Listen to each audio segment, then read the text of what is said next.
What's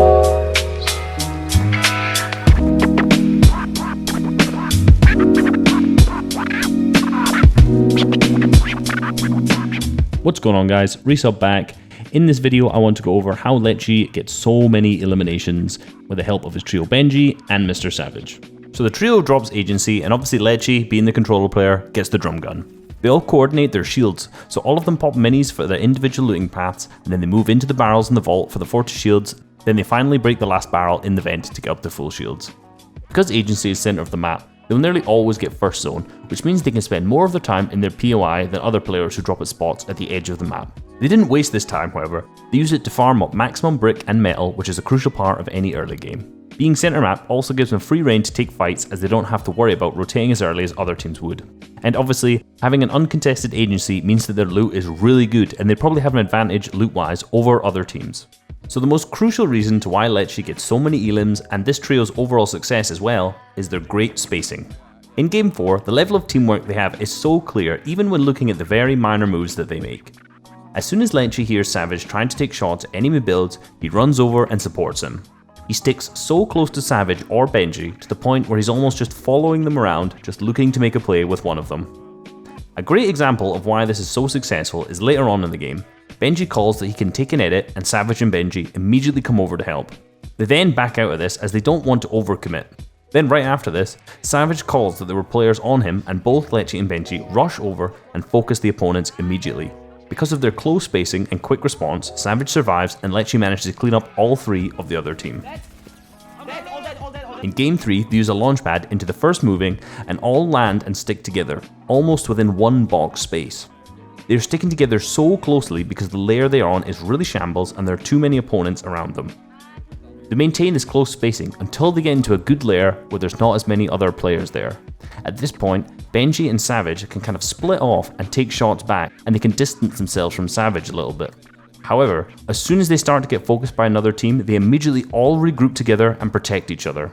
The main takeaway here is really to ensure that if you're surrounded by a lot of other players, it's best to be as close to your teammates as possible to ensure that you can support them as well as you can.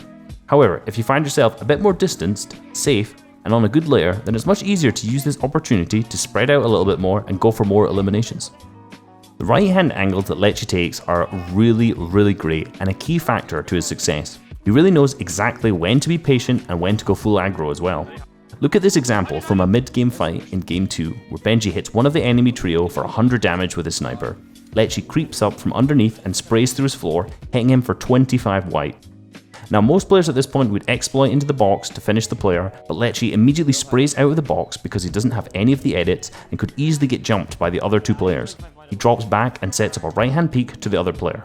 He doesn't end up getting any damage off here, but this is a good example to show how careful Letshe is and the huge focus he has on getting distance from the opponents and doing a right hand peek on them. He then gets up to height and continuously pressures the opponents below while still maintaining a safe distance and a right hand peek. Once Savage gets up to height and starts pressuring, Letshe drops down and goes underneath the builds. Many players would overextend here and jump into the box, however Letshe faces the floor and just sprays at the opponent, keeping one box distance again.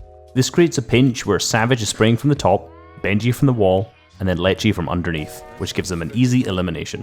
It's really easy for him to get out of this position as well, because all he needs to do is crouch and he stops facing the floor. Again, another great example of what we talked about before of him not overextending. Another really good example of his movement is in the end game of Game 3, where they're low ground and Letshe is just fragging out. Letshe gets ramped over by the opponent outside of his box, but manages to break the ramp and reset his own wall, which in itself was kinda nuts on controller. He edits the wall and runs to the left, so he holds a right hand peek over the opponent outside the box. When this player places a ramp to attempt to block Letshe, he's already out of the way of it and picks up an easy elimination on him. In Game 5, there's another great example of this in a mid-game fight that they took. So they've engaged in this fight already, and they've gotten a bit of a beam off on some of the players. Letshe thinks there's an opponent through this wall, so before attempting to replace it, he does a half ramp to gain the right hand peek. He then replaces the wall, but unfortunately the other player wasn't in there, but this ramp is a good strategy to do to ensure you gain a right hand peek while taking a wall. He then moves over to the next box where the opponent is and starts to wall replace that. Now look at the movement while he is editing. He selects all of the tiles and then moves behind the wall to get a right hand peek and then confirms the edit. He's completely hidden from the enemies who are in that box, who have also set up a great angle to peek from to shoot Letshe if he was just to run in there. With Savage spraying from another angle, this is an easy 2 eliminations for Letshe. The main takeaway here is obviously right hand peeking is key, but in every element of the game. Most people just think about really basic right hand peeks like doing a peanut butter edit, etc. But really in every element of Letche's gameplay, he's trying to gain a right hand peek to try and get the advantage on the opponent so that he can do damage to them and they can't do damage to him. If you're consistently trading damage with other players while you're trying to be aggressive, then this is something you probably need to work on as well. The way I suggest working on this is really just slowing down everything you do and just trying to think with every build and every movement of every shot you're trying to take. Think, how can I gain a right hand peek here before I do anything? You need to forget all of that bad muscle memory you have of maybe running straight into boxes or just opening a wide edit and taking a shot. You just need to slow it down and think, how can I gain a right hand peek here? Trust me, after a few days of doing this, you're going to be taking a lot less damage in your fights. Hope you guys enjoyed the video. I'm going to be doing more on this trio if they stick together, which I really hope they do because they're going to be really successful. It's just there's no in-game replays yet, so I'm basically basing it off of just Letshe's stream, so I would like to be able to take it from all 3 perspectives, etc. So that's why I've kind of just focused on Letshe. So hope you guys enjoyed. Please like and subscribe if you haven't already, and have a good day. Catch you later.